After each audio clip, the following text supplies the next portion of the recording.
벨직 신앙고백 해설 32번째입니다. 기도 드브레의 생애와 벨직 신앙고백. 16세기 종교개혁이 유럽에서 시작되자마자 네덜란드와 벨기에 지역에 거의 곧바로 종교개혁 사상이 영향을 미치기 시작했습니다. 네덜란드의 종교개혁 사상이 이렇게 빨리 유입될 수 있었던 것은 지리적이고 경제적인 요인들도 한몫을 했습니다. 네덜란드는 당시 유럽 무역의 중심지로 유럽에서 가장 큰 무역항이었던 안트레베르펜도 네덜란드에 있었습니다. 많은 사람들과 물자들이 그곳으로 몰렸고 그들과 함께 루터와 칼빈과 같은 종교개혁자들의 사상도 들어오게 되었습니다. 네덜란드 사람들은 대부분 글을 읽고 쓸 수 있는 사람들이었습니다. 네덜란드는 인쇄술이 가장 발달한 나라였습니다. 1522년에 벨기에에서 신약성경이 화란어로 번역되어 출판될 정도였고 많은 사람들은 책을 읽을 수 있었습니다. 영국의 성경 번역자였던 윌리엄 틴테일이 박해를 피해서 마지막까지 성경 번역을 했던 곳도 바로 벨기에의 안트베르펜이었습니다. 그래서 네덜란드와 벨기에에서는 일찍이 개혁 신앙이 전해지고 꽃을 피울 수 있었습니다. 벨직 신앙 고백은 네덜란드와 벨기에 지역에 칼빈주의 신학이 20여 년 동안 꽃을 피운 뒤에 1561년에 벨기에에서 작성된 신앙 고백서입니다. 벨직 신앙 고백은 공교회 회의를 통해서 작성된 문서가 아니라 기도 드브레라는 한 개인에 의해서 작성된 신앙 고백 문서입니다. 기도 드브레는 벨기에 개혁교회 순교자입니다. 기도 드브레는 우리가 생각하는 것 이상으로 훌륭한 목사님이었고 탁월한 설교자였고 위대한 신학자였습니다. 스코틀랜드에 존 낙스가 있었다면 벨기에에는 기도 드브레가 있었습니다. 벨직 신앙고백의 작성자인 기도 드브레는 16세기에 빛나는 종교개혁자들 가운데 한 분이고 우리가 반드시 기억해야 할 이름들 중 하나입니다. 기도 드브레 생애. 기도 드브레는 1522년 벨기에 남부의 몽스 지역에서 태어났습니다. 몽스는 프랑스와 접경지대에 위치해 있는 곳이었습니다. 벨기에 지역은 전 유럽이 그랬듯이 전통적인 카톨릭 국가였고 그의 집안 역시 카톨릭 집안이었습니다. 그 지역은 로마 시대부터 왈룬이라고 일컬어지는 종족이 살고 있어서 왈룬 지역으로 일컬어지는 곳이기도 했습니다. 그래서 훗날 벨직 신앙 고백은 왈룬 신앙 고백이라고 불리기도 합니다. 그의 어머니는 특별히 독실한 카톨릭 신자였습니다. 그의 어머니는 기도 드브레를 출산하기 전에 임신 중에 몽스의 거리에서 순회 수도사의 설교를 들었는데 그 설교를 들으면서 속으로 이렇게 기도했다고 합니다. 오 나의 하나님, 왜 저에게는 이 사람과 같은 아들을 주시지 않으셨습니까? 제 뱃속의 아이는 저런 주님의 말씀의 설교자가 되기를 바랍니다. 기도 드브레의 어머니는 그 이야기를 어린 기도에게 자주 이야기해 주었던 것으로 보입니다. 기도 드브레의 아버지는 금속이나 유리에 색을 칠하는 스테인드 글라스 기술을 가진 염색업자로서 자기 자녀들에게 기본적인 교육을 시키고 자신의 기술을 아들들에게 가르쳤다고 합니다. 가톨릭교회에서 자라났던 기도 드브레가 언제 어디에서 어떻게 개신교 신앙을 접하게 되었는지에 대해서는 정확하게 알려진 바가 없습니다. 기록을 통해 우리가 알 수 있는 것은 그가 적어도 24살을 전후하여 개혁신앙, 특별히 칼빈의 가르침을 따르는 개신교도가 되었다는 사실입니다. 당시 저지대 지역에는 루터의 책들뿐만 아니라 개혁신앙에 입각한 여러 책들이 많이 소개되고 있었기 때문에 기도 드브레는 10대 후반부터 여러 경로로 종교개혁 사상을 먼저 접했던 사람들을 통해 종교개혁자들의 책들과 개혁신앙을 접할 수 있었을 것으로 생각됩니다. 그러나 당시 벨기에에서 개혁신앙을 받아들인다는 것은 위험한 일이었습니다. 그가 태어나던 해 바로 이듬해부터 네덜란드 지역에서는 개혁신앙을 고백하는 신자들이 순교를 당하기 시작했고 1540년대 벨기에는 개신교도들에 대한 박해가 본격적으로 이루어지던 시기였기 때문에 개혁신앙을 가지고 살기에는 굉장히 위험한 시기였습니다. 특별히 로마 카톨릭의 세력이 강했던 남부 저지대에서 개혁신앙을 가진다는 것은 더없이 위험한 일이었습니다. 일례로 1548년에 두 목사 부부가 제네바에서부터 영국으로 가기 위해 몽스에 며칠 동안 머무는 일이 있었습니다. 그들은 그 지역에서 개혁신앙에 관심을 가진 몇 사람을 만나 모임을 가졌는데 그 일로 인해 당국에 잡힌 두 목사는 화형을 당하고 두 부인 중 한 명은 산채로 매장을 당하는 끔찍한 일이 있었습니다. 이들의 순교를 목격한 몽스의 사람들은 자신들이 개혁신앙을 가지게 될 때 어떤 값을 치러야 하는지를 알게 되었습니다. 하지만 그들은 뒤로 물러나지 않았습니다. 벨기에의 개혁교회는 참으로 많은 박해를 받았기 때문에 십자가 아래에 있는 교회를 불렀습니다.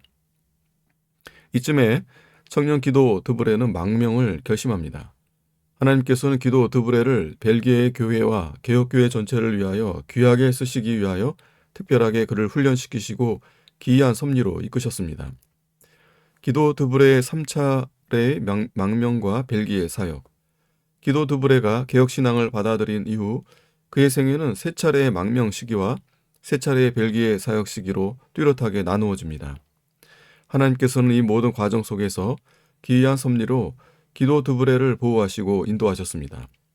1차 망명 시기 1548년에서 1552년 잉글랜드. 기도 드브레는 1548년에 잉글랜드로 망명을 떠나서 1552년까지 그곳에서 머물게 됩니다. 이것이 그의 1차 망명 시기입니다. 지도상으로 보면 벨기에와 영국은 도보 해협을 사이에 두고 거의 붙어 있다고 할 수 있을 정도로 가깝습니다. 그는 왜 잉글랜드로 갔던 것입니까? 당시 잉글랜드에 새롭게 즉위한 왕은 에드워드 6세였습니다. 에드워드 6세는 9살이라는 어린 나이에 왕위에 올랐고 그에게는 정치적인 고문관 역할을 하던 이들 2명이 있었는데 그들은 모두 칼빈주의 사상을 가진 공작들이었습니다. 뿐만 아니라 에드워드 6세 옆에는 영국의 초기 종교개혁을 주도했던 토마스 크랜머가 있었습니다. 그리하여 에드워드 6세가 치리하던 시기에 잉글랜드는 유럽의 종교개혁자들에게는 더없이 좋은 안식처가 되었습니다. 당시 영국에는 유럽 각국에서 신앙의 자유를 찾아서 피신해온 개신교도들이 1만 5천 명 정도나 있었다고 합니다. 에드워드 6세의 조력자들은 유럽 대륙의 저명한 신학자들을 잉글랜드로 대거 초빙했습니다. 그래서 이 기간에 굵직굵직한 대륙의 신학자들이 잉글랜드로 많이 모여들었습니다. 그들 중에 대표적인 인물로는 마르틴 부처, 이탈리아의 종교개혁자 피터 버미글리, 폴란드 출신의 종교개혁자 요하네스 아라스코가 있었습니다. 하나님의 섭리로 기도 드브레는 이런 개혁파 신학자들이 있던 잉글랜드에서 4년 동안 머물면서 그들에게 신학과 교회의 질서를 배웠습니다. 1차 벨기에 사역 시기. 기도 드브레는 1552년에 벨기에로 돌아옵니다. 그는 자신의 조국 벨기에를 사랑했습니다. 그래서 그들에게 참된 복음을 전하고자 하는 열정을 가지고 리를 본고지로 두고서 벨기에 전역을 비밀리에 순회하며 설교하는 순회 설교자가 되었습니다. 그들은 가정집에서 비밀리에 모여 예배하며 말씀을 공부했습니다. 그렇게 4년 동안을 순회 설교자로 지내면서 그는 틈틈이 글을 써서 기독교 신앙의 표지라는 책을 출판하기도 했습니다. 그 책이 출판되던 해 1556년은 펠리페 2세가 스페인의 황제로 즉위하던 해였습니다. 펠리페 2세는 개신교도들을 증오하였고 그리하여 벨기에 전역에 무자비한 박해가 시작되었습니다. 펠리페 2세는 아버지 카를 5세보다 훨씬 더 잔인하게 개신교도들을 탄압하면서 자신의 왕국을 카톨릭 국가로 세워나가려고 했습니다. 2차 망명 시기. 박해가 심해지자 기도 드브레는 지하교회 신자들을 모아서 집단 망명을 제안했고 그들은 독일의 프랑크푸르트로 무사히 피신할 수 있었습니다. 그때가 1556년 5월이었습니다. 그로부터 4개월 뒤인 1556년 9월에 종교개혁자 칼빈이 프랑크푸르트에 있던 프랑스 피난민 교회를 방문하기 위해 그곳으로 갔다가 거기에서 기도 드브레를 만나게 됩니다. 칼빈의 권유를 받은 것으로 여겨지는 드브레는 좀 더 체계적인 신학 수업을 받기 위하여 데오도르 베자가 있던 스위스 로잔으로 가서 2년 동안 베자의 지도를 받으며 신학을 공부했고 2년 뒤인 1558년에 베자와 함께 제네바로 가서 1년 동안 그곳에 머무르게 됩니다. 기도 드브레는 주일마다 성 베드로 교회에서 칼빈의 설교를 들었고 주중에는 칼빈의 신학 강의를 계속 들었습니다. 이렇게 기도 드브레는 스위스에서 총 3년 동안 칼빈주의 신학을 배우게 됩니다. 그것도 칼빈과 베자에게 직접 말입니다. 기도 드브레는 칼빈과 베자에게서 신학을 공부하면서 벨직 신앙고백서의 틀을 더 구체적으로 잡아나간 것으로 여겨집니다. 2차 벨기에 사역. 기도 드브레는 1559년에 다시 조국 벨기에로 돌아가기로 결심하였습니다. 기도 드브레는 도르닉이라는 도시로 가서 그 지역의 비밀 지하교회였던 종려나무 교회의 목회자가 되었습니다. 그의 나이 37세 때였습니다. 도르닉에 세워진 그 교회는 일찍이 여러 명의 개신교 목회자를 모셨지만 그들은 하나같이 화형을 당했고 그곳의 신자들도 참수형을 당하는 등 극심한 박해를 받아온 교회였습니다. 하지만 종려나무 교회의 성도들은 목회자가 없는 가운데서도 꿋꿋하게 신앙을 지켜오고 있었습니다. 기도 드브레는 그 교회에서 설교 사역을 하였고 그 교회 교인이었던 경건한 여인 까트리느 라몬과 결혼하는 복을 누리기도 했습니다. 그는 도르닉을 거점으로 해서 그의 고향 몽스, 이전에 사역했던 릴, 그리고 유럽 최대 항구 도시였던 안트베르펜 등을 순회하면서 벨기에 교회들을 돌아보고 세우는 일을 하였습니다. 그는 박해를 피해 다니면서 변장을 하였고 자신의 이름도 본명이 아닌 제롬이라는 가명을 사용했습니다. 기도 드브레는 칼빈의 가르침대로 장로와 집사들을 뽑고 성찬을 행하고 유아 세례를 베풀었습니다.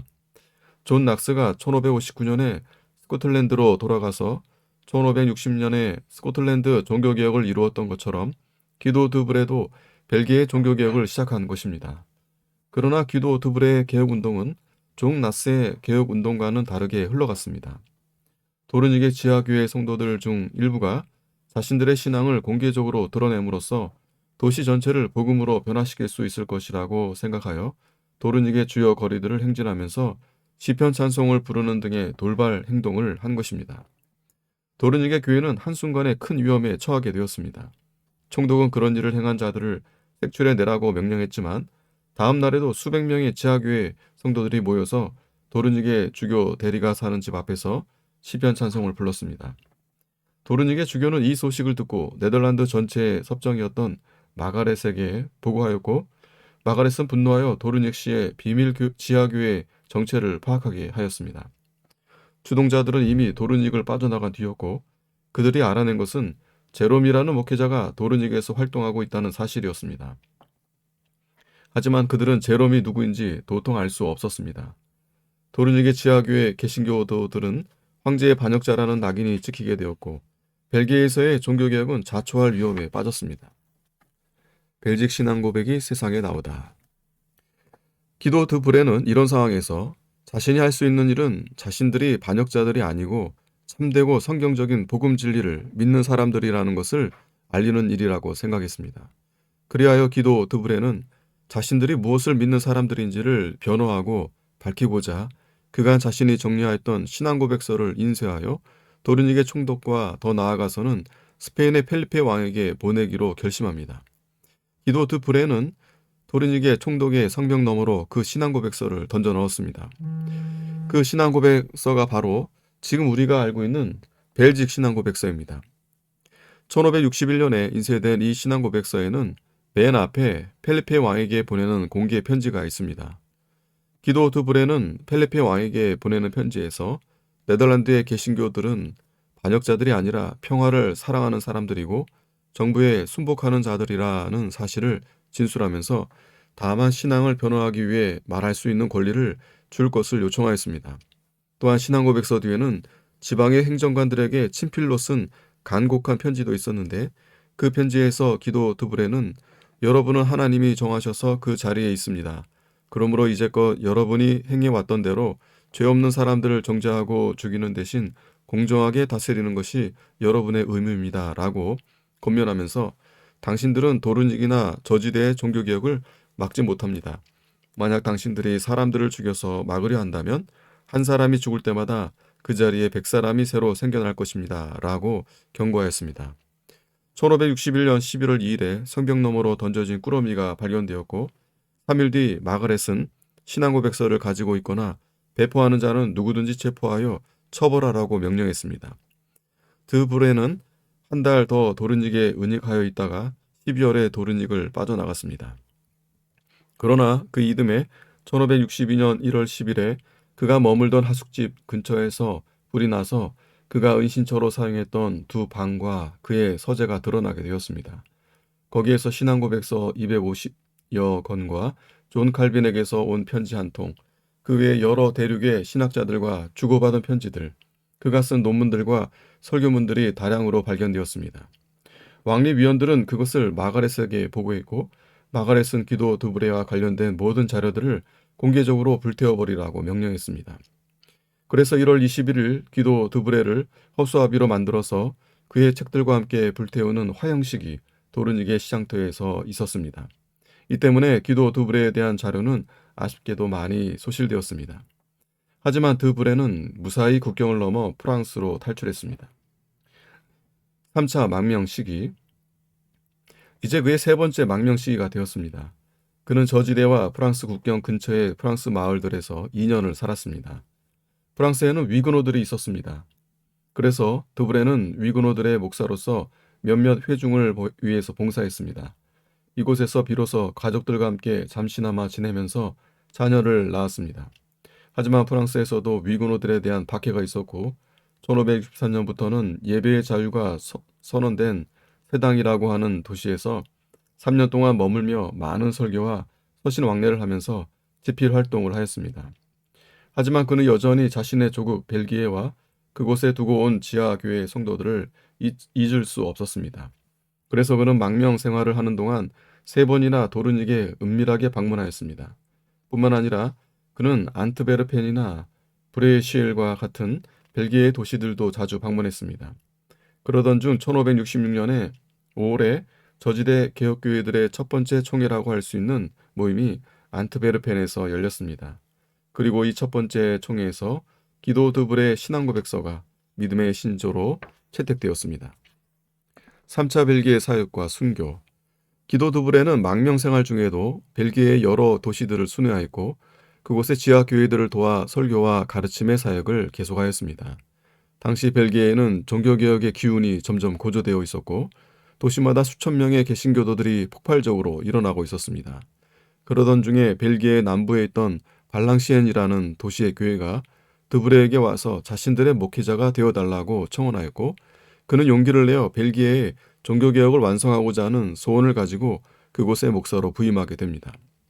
발랑시엔에서는 다행히 카톨릭 세력이 크게 힘을 떨치지 못하고 있었습니다. 그가 그곳에 도착하였을 때 수천 명의 사람들이 그의 설교를 듣기 위하여 들판으로 운집하게 되었고 벨기에의 종교개혁은 금방이라도 성공할 것처럼 보였습니다.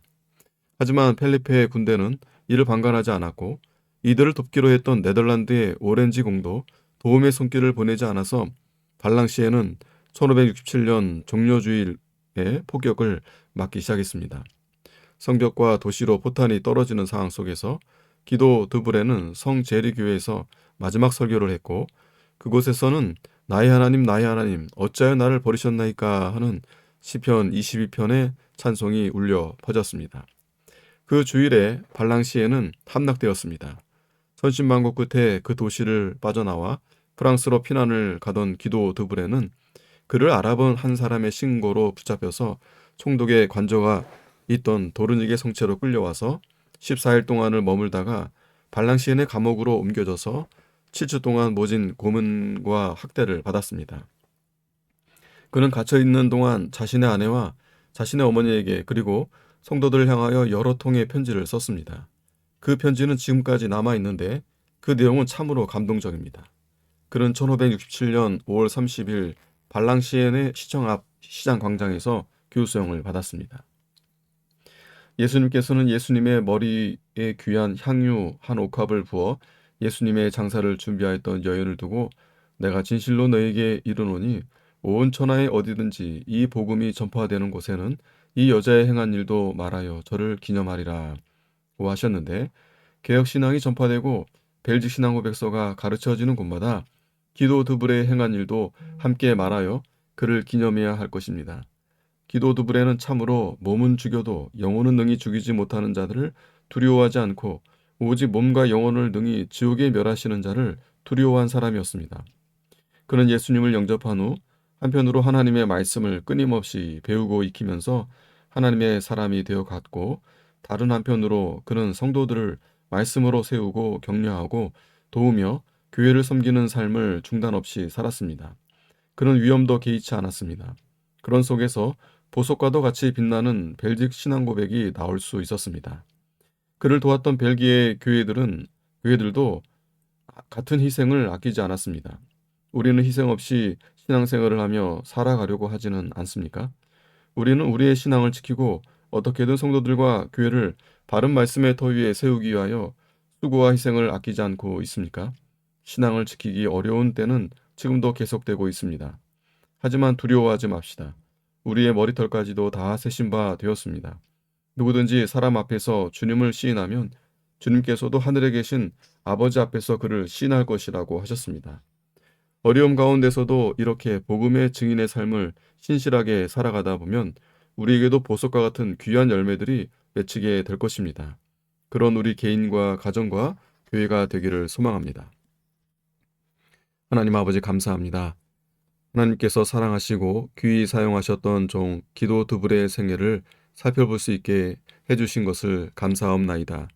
맹렬한 박해와 고난 앞에서도 굴하지 않고 몸은 죽여도 영혼을 죽이지 못하는 자들을 두려워하지 않고 몸과 영혼을 능히 지옥에 던져 멸하실 수 있는 하나님을 진정으로 두려워하면서 사람 앞에서 하나님을 부인하지 않고 그리스도를 모른다 하지 않고 복음의 대의를 위해 싸웠던 기도 두부레와 우리의 앞선 수많은 믿음의 선진들 앞에 우리가 서 있다는 사실을 기억하면서 우리도 그들 앞에서 부끄럽지 않은 복음의 증인들로 살아가게 하여 주시옵소서.